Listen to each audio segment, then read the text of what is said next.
Bismillahirrahmanirrahim. Assalamu alaikum. I welcome you all to the third lecture of the course of Data and Computer Communication. My name is Engineer Jafar Ali and I am your instructor for this course. Let's start with the recapitulation of the previous lectures. In the previous two lectures, actually, we have studied the detailed OSI model. All the layers of it has been explained to you very clearly, and now we will move towards our other model, that will be TCP/IP. Today's activity, as you know, that we are going towards TCP/IP model, and this is the model that is practically implemented. You know that OSI model was not really practically implemented.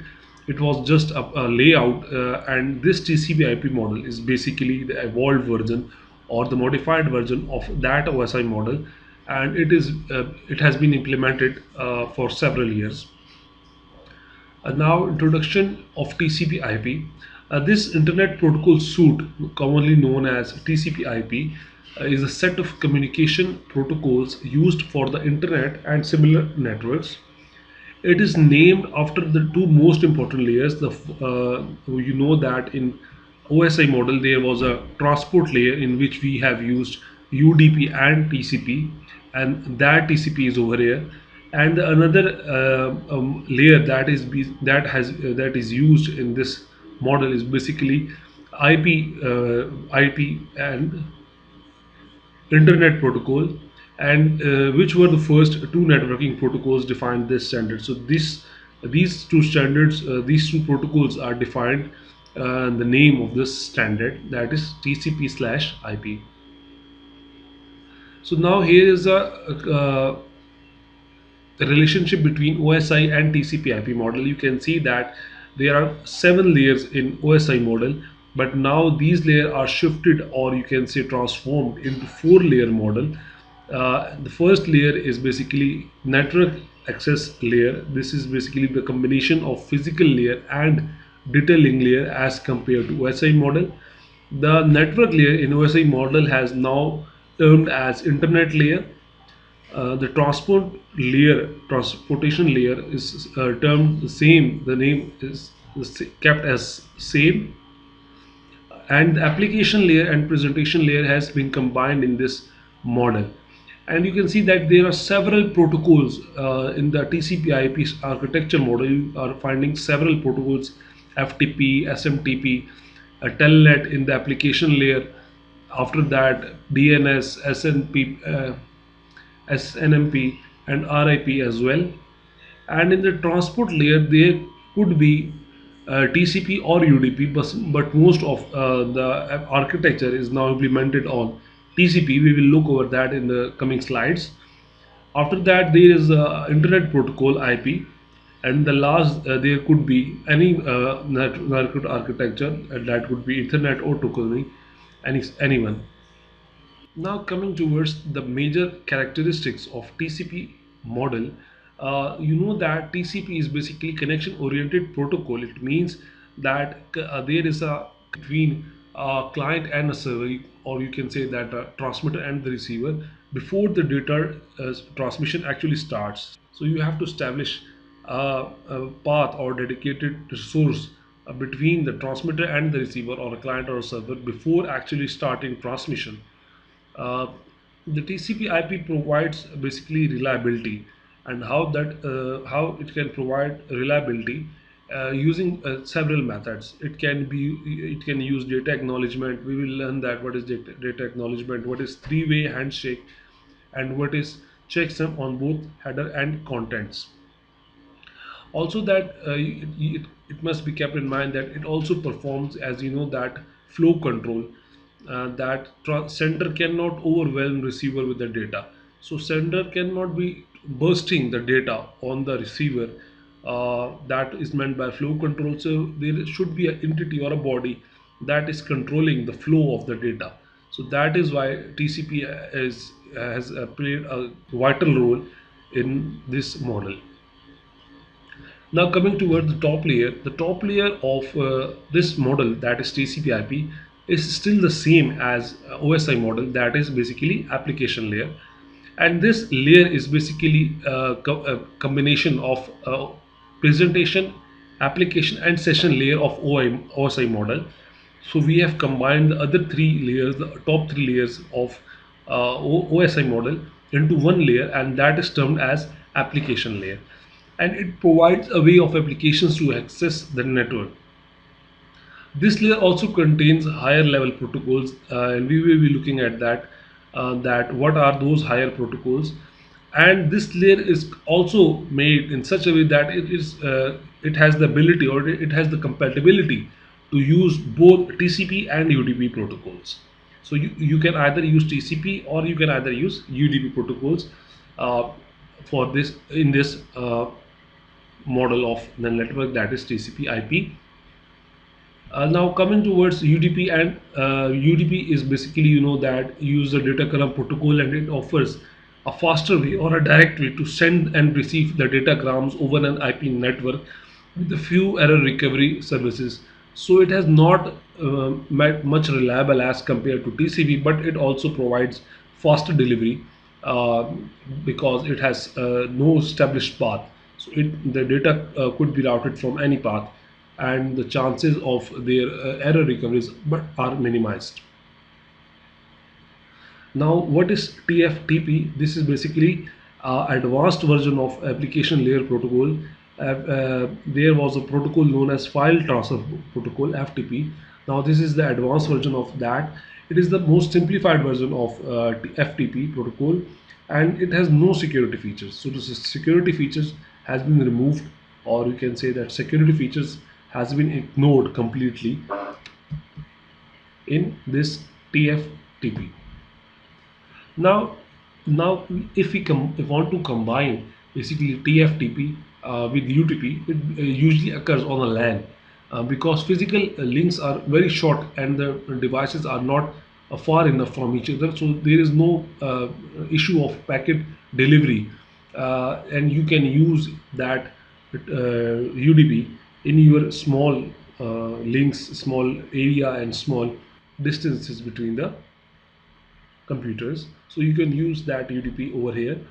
SMTP is used instead of TCP because of the error checking capabilities. SMTP has much more error correction capabilities or error checking capabilities as compared to a TCP. So since we want to our email or any other file very important, so we want that to have a saved delivery. So that is why we can use SMTP also. Now here is a working model of TCP IP.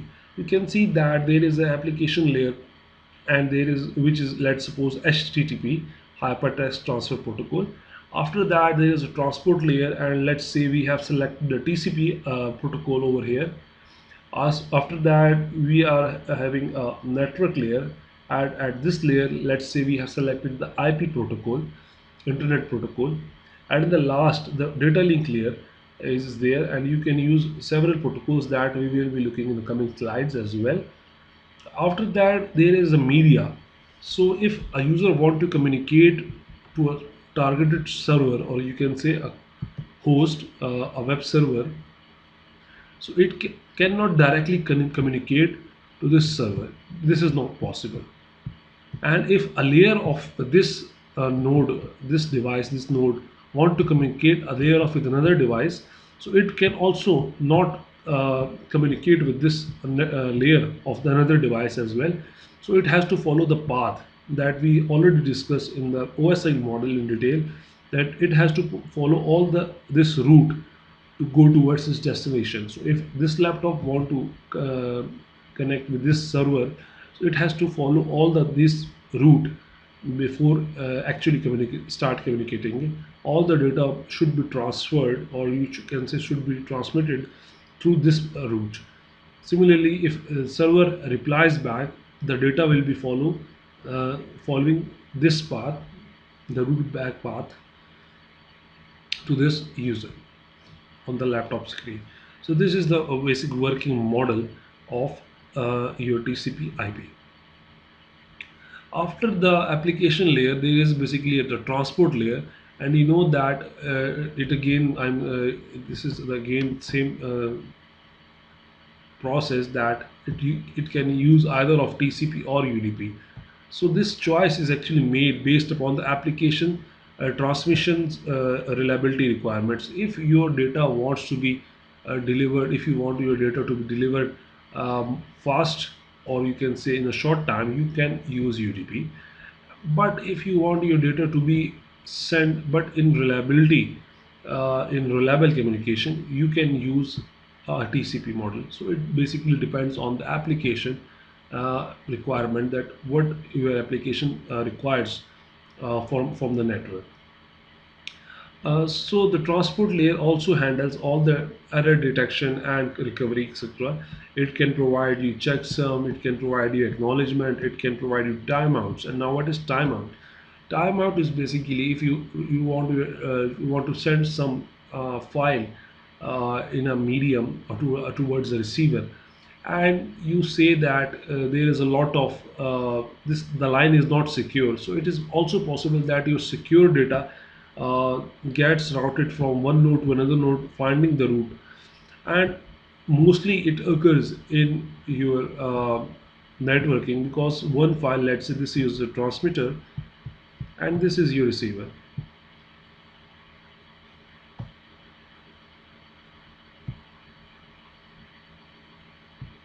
and there are, let's say, more than 50 devices connected to this, connecting between these two uh, nodes that are transmitter and receiver. So there is a possibility that your data will follow all these uh, nodes before actually reaching the receiver. So it is not very secure. You can see that the data has reached to the receiver, but after passing to, let's say, 50 nodes, let's say there are 50 nodes in between them. So this is not a good choice in terms of security. So for that you can use a timeout. Timeout means you will use specific time. After that time, or after that hops, you can also use timeouts as hops, number of hops. Now what is hop? Basically hop is uh, if a data from one node is being transferred to another node directly, this is known as one hop. So this is one hop, this is hop number 2, this is hop number 3, this is hop number 4, hop number 5, hop number 6, hop number 7, hop number 8. So you should see that the weight or the link weightage is actually 8. You have to cost, this is your cost as well. You have to pay 8 hops before reaching your receiving end. So this is not a good method, or you can say there are 50 nodes involved in between them. So you can say the hop count could be 50. So this is not a good choice before transmitting your data. So what we do actually, we uh, allocate a timeout of or a hop number, and we say, let's say the timeout is, let's say, 10. So after 10 hops, if the data is not reached at the receiver, whichever node will be carrying the data, let's say after 10 nodes the packet is still here at this layer.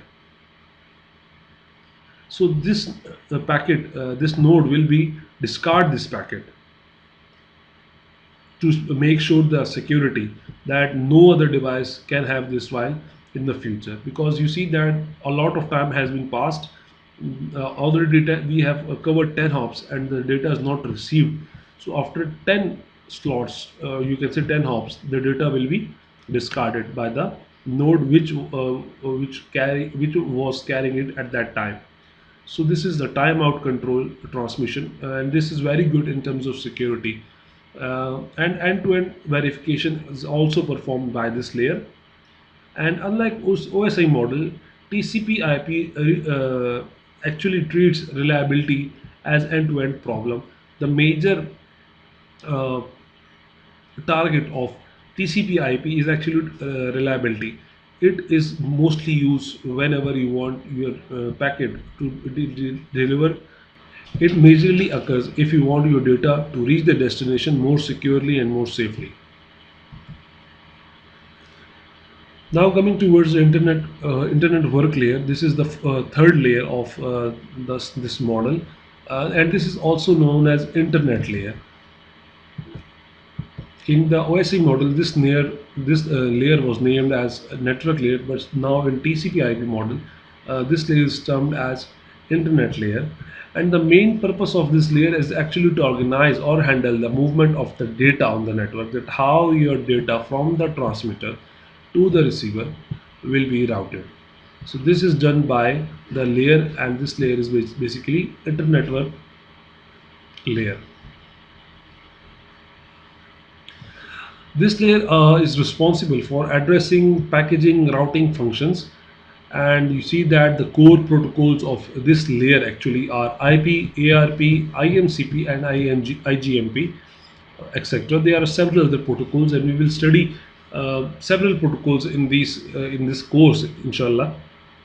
We will start with the IP Internet Protocol in the next lecture, inshallah, and we will cover several protocols of the TCP/IP model and the OSI model as well in this course. Now, the Internet Protocol, that is IP, is basically a routable protocol, and this is responsible for addressing. You know that what is IP addressing? To allocate a unique logical number, unique logical address to a user. Routing means to find the optimum path from the transmission to the towards the receiver, and the fragmentation, you can already termed it as segmentation and reassembly of packets. So you see that this layer is actually performing almost the same task as the OSI layer 3 was performing, that was network layer. So this is also providing you IP addressing, routing, and fragmentation and reassembly, etc. for the packets. So it is more good protocol. There is another protocol that is defined in this layer. This protocol is termed as ARP, and this is basically address resolution protocol. And this protocol is responsible for the resolution of the internet layer, that address internet layer address to the network interface address, such as hardware access. We will be seeing it in the coming slides. Now that this layer is the last layer of the TCP/IP model, that is the layer first, and this is basically nothing but the physical layer and data link layer in the OSI model. This layer is also known as network interface layer. This layer normally consists of a device drivers in the OS, that is operating system, and a network interface card, NIC card. We will be looking at what is NIC, network interface card, attached to the system. There is a hardware device known as NIC or network interface card. We will be looking at in the coming slides. Now both the device drivers, that is a transmission and the receiver device, and the IDC card, that is basically network interface card. These devices take care of the communication details with the media, with the server, and this information is used to monitoring purpose and many other purposes. So these 3 or 4 devices are involved in communication for maintaining the details. Now, what are the key features of TCP/IP? The first main feature is that it provides logical addressing. It it also provides routability. It also provides name resolution. It also provides multiplexing. It can also provide interoperability. Let's see what this means one by one. A logical addressing basically means that if you, let's say, if you have big networks, logical addressing of big networks into smaller networks using devices such as routers. And why do we use it? Because we want to reduce our network traffic. So for that reason, you can use this model as well. A network can be subdivided into smaller subnets. You know that what is the benefit of dividing a big network into a small network. You can handle it more efficiently, and a message can travel efficiently from source to destination using IP address basically. So this is the main feature of TCP/IP as well. The other thing is basically routability, and routability means that this TCP/IP model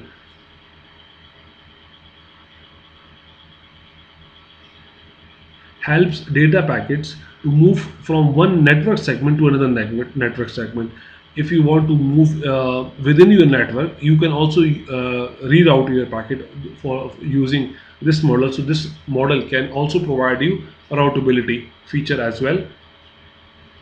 Now, what is name resolution? You know that remembering big names or big numbers is not easy and is not human friendly. So TCP/IP allows to use human friendly names, which are much easier to remember. And this name resolution servers, commonly known as DNS, you also know that this is a DNS. DNS is basically domain name service. This is also basically kind of DNS. Name resolution servers are used to resolve the human readable name,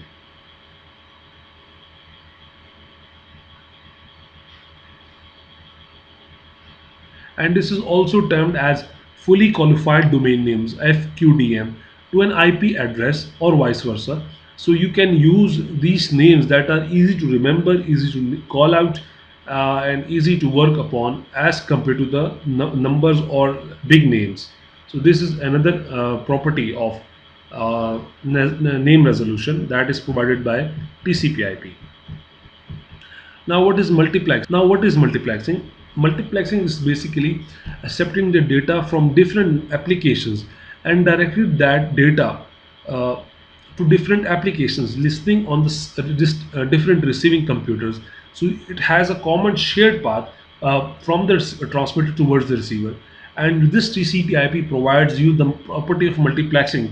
Then you can actually embed different data from different applications to the end user that is using different applications as well. So this is also provided by TCP/IP. Uh,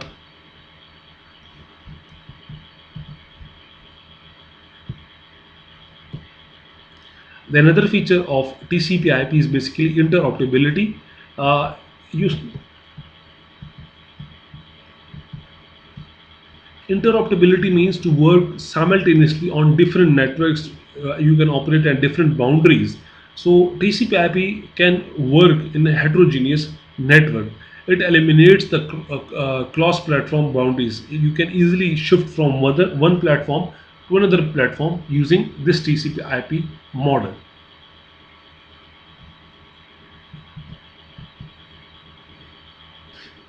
Now, coming towards TCP communication. TCP communication mainly consists of the three main tasks. The first task is basically you have to establish a connection. You know that in TCP/IP there is established connection already before transmission of the data. So first of all, you have to establish a connection from the transmitter towards the receiver. The second is the thing is you have to transmit the data, and the third one is basically to detect the error, correct it, and send back the acknowledgement. So you see that this is basically the three-way handshake. You also call it you can also call it three-way handshake. And first of all, a sync is sent towards the receiver. After that, the sync this receiver, the host, basically you can see that in the diagram that the host responds. The first step is basically the host sends synchronization request towards the receiver using this path. The second step is basically the host send back the acknowledgement of the synchronization appeal to the receiver, to the this host one, that is your client. And after the client one has received the acknowledgement packet of the synchronization request, it will be able to transmit the data, and this thing will goes on further and further. So basically this is three-way process. Now, what are the applications of TCP/IP? There are several applications, but the major one are internet. You can use internet. You can use voice or IP. That major applications like Facebook, WhatsApp, Instagram. These are now converted. These are now shifted towards this voice over IP. The another feature, another major application of this TCP/IP is basically wireless mobile technology. You can use different wireless technologies, and the best examples of this application TCP/IP of TCP/IP is you can see the in future there are driverless cars. They are coming driverless cars. So there will be a huge opportunity of this model and several other opportunities. And this is all due to this TCP/IP. And in the last, you can also use TCP/IP for your broadcasting services. So this is several applications that TCP/IP provides you. Now, recapping all the TCP/IP model, this TCP/IP model is basically divided into four layers. The first layer is basically termed as application layer. The second layer is termed as transport layer. The third layer is basically internet layer, and the fourth layer is basically network access layer. Application layer may be consist of many protocols. Some of them are mentioned over here. It can use a DNS system, that is domain name service system. It can also use a host configuration, that is boot or DHCP, etc.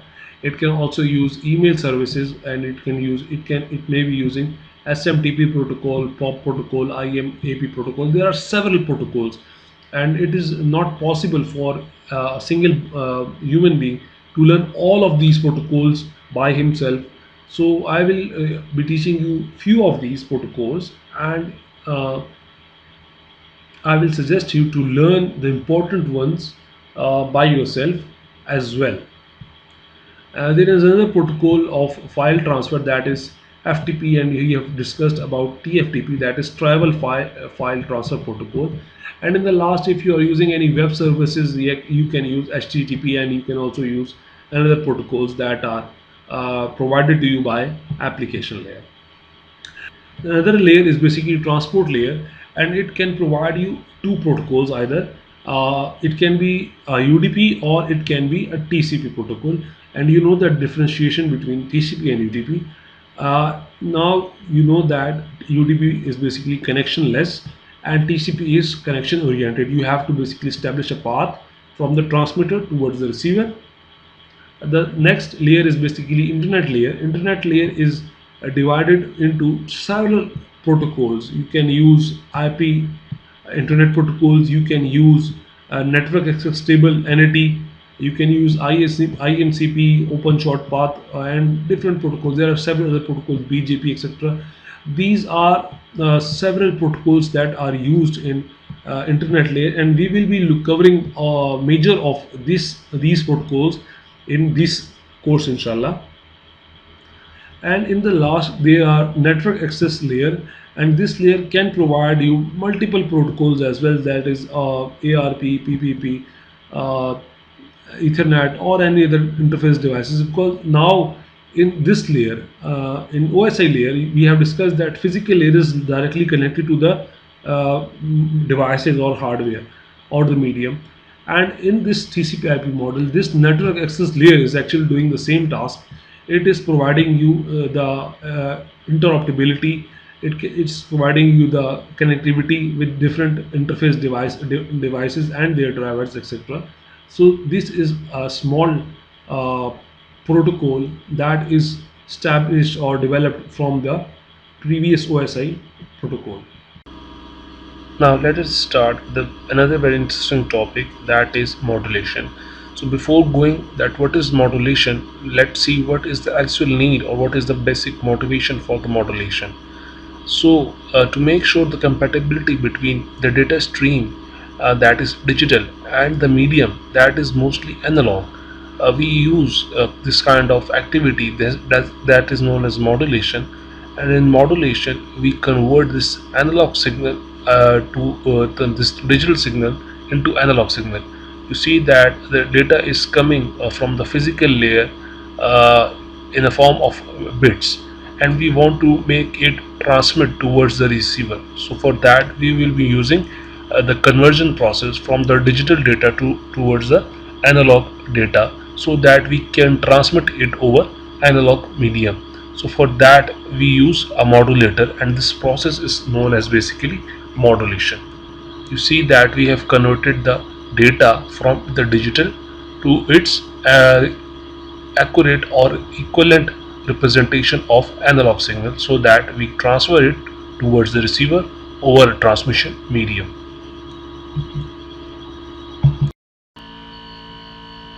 So now let us look at digital modulation. It is a type of modulation, and in digital communications, and this modulation process actually corresponds to switching or keying the amplitude, frequency, or phase of a sinusoidal wave according to its incoming data. So you can see that according to the data that is incoming in the modulator, that is a digital modulator, you can actually convert the signal into its analog waveform, and that analog waveform will be used over the channel, and it will be thrown over the channel towards the receiver. So this is basically the digital modulation, and this is used in several techniques, and we will discuss that one by one in the coming slides. Now let us see some variables that are involved in the transfer of data on an analog medium. So before actually transferring the data on the channel, we have to set some parameters, and these parameters are set by physical layer. The first parameter is actually the bit rate. Bit rate is the number of the bits that are transferred per second, and you see that if you want to transfer 5 bits per second, so your bit rate will be 5. So this is basically bit rate. Another important parameter is basically baud rate. Baud rate is actually the number of signals per unit second. You see that these bits are converted into signals, and let's say the number of the signals are 10. So the baud rate will be 10 if you are transmitting that 10 signals over 1 second. So you can represent 1 bit in a signal, or you can use 2 bits in a signal, or you can transmit 4 bits. That is, you have to embed 4 bits in a signal. That is up to totally you, that how many bits you want to embed in your signal. So that will be your bit rate. But the baud rate is the number of signals that you want to transmit. I repeat again, the signal is basically the rate of signals is basically baud rate, that how many signals you want to transmit per second, and in one signal how many bits you want to carry. That is totally up to you. You can use 1 bit per signal, 2 bits per signal, 4 bit, 8 bit, 16 bit, but it will make the system more complex. So this is basically bit rate and baud rate. So normally baud rate is less than or equal to bit rate. You can either use the equal, or you can either take the baud rate more than bit rate. Let's take an example. Let's say we have an analog signal that carries 4 bits in each signal. That means every signal has 4 bits embedded in it. So if 10,000 signals are transmitted or sent per second, find the baud rate and the bit rate. So it has been told that there are 1,000 signals that are being transferred in 1 second. So the baud rate automatically becomes 1000 or 1 kilo baud rate. Similarly, it is also mentioned that in each signal there are 4 bits. So if they have asked that what is the bit rate, so you can easily multiply the 1000 by 4, because each signal has carrying 4 bits. So 1000 signals will be carrying 1000 cross 4, that is 4000 bits. So in 1 second there will be 1000 signals and 4000 bits.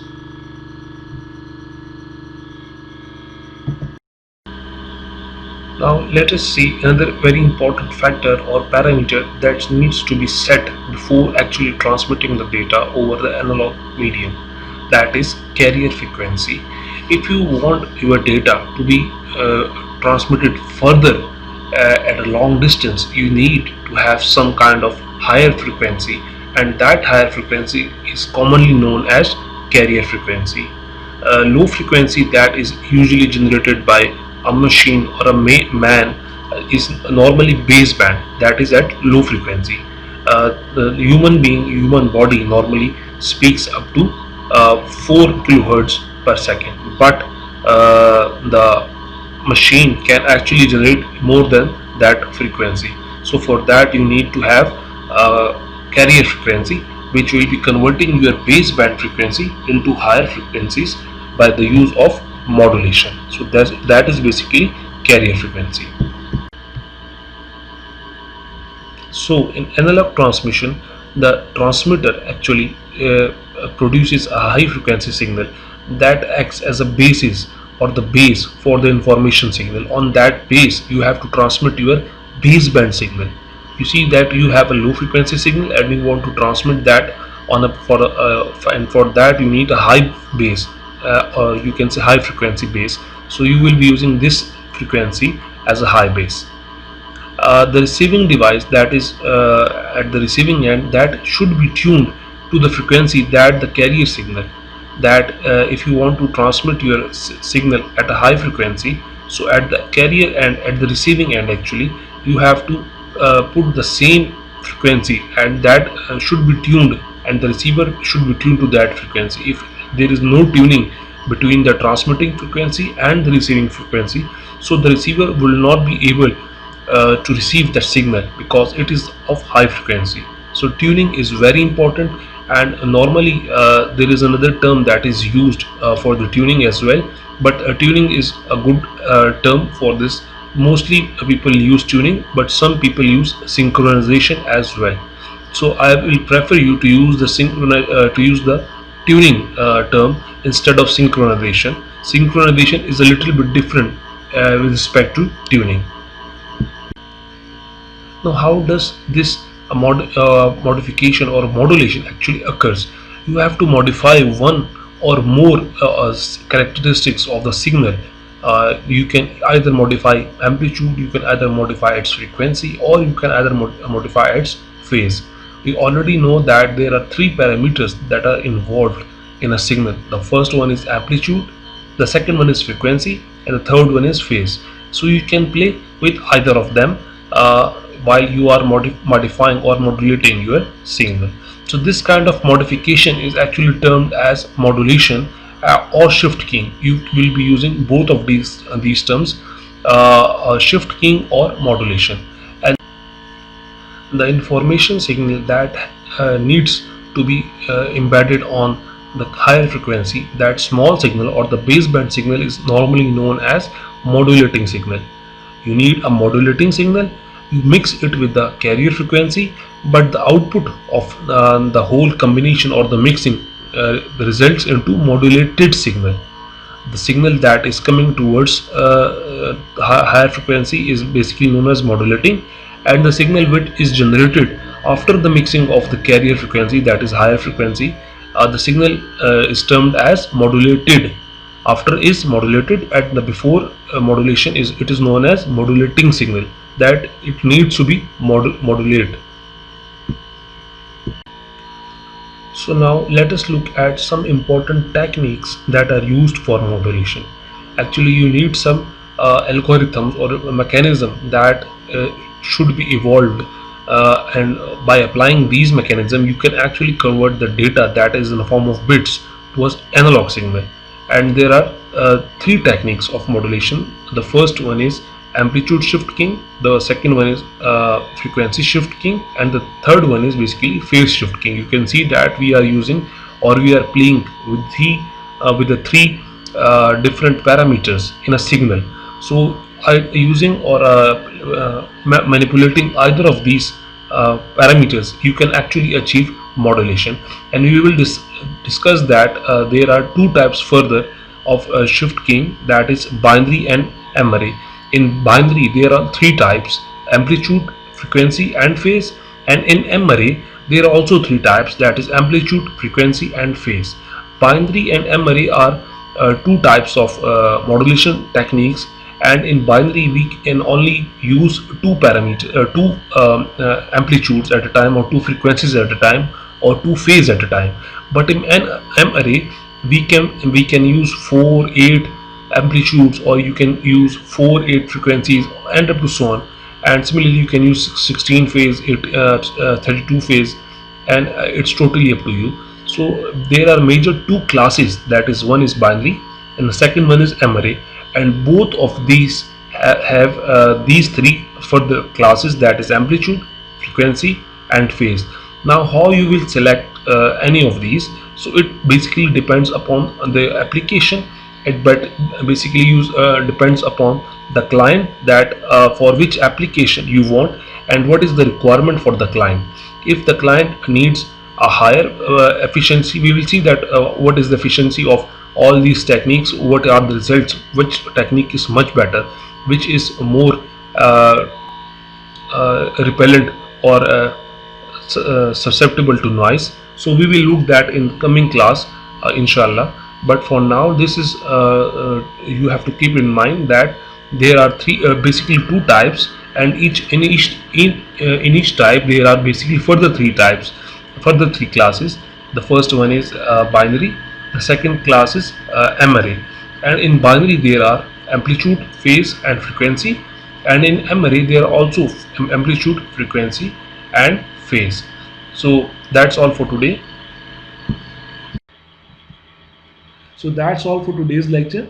If you have any questions regarding TCP/IP, you can write it down by yourself, and you can ask it in the coming class. I hope to see some good questions from your side. I will welcome your questions, and I will be happy to answer that in class discussion, inshallah. So be prepared for the discussion, because this topic is very vast topic, and it cannot be understood, or you can say contaminated in a single piece of lecture of 1 hour or 2 hour. So the more you ask, the more you will learn. So it's better to ask more, because I know that there are several questions that would be coming into your mind. So it is better to write them down on a paper, so that you can ask that in class. I see you in the class, inshallah. Be prepared for the quiz as well. Thank you. Allah Hafiz.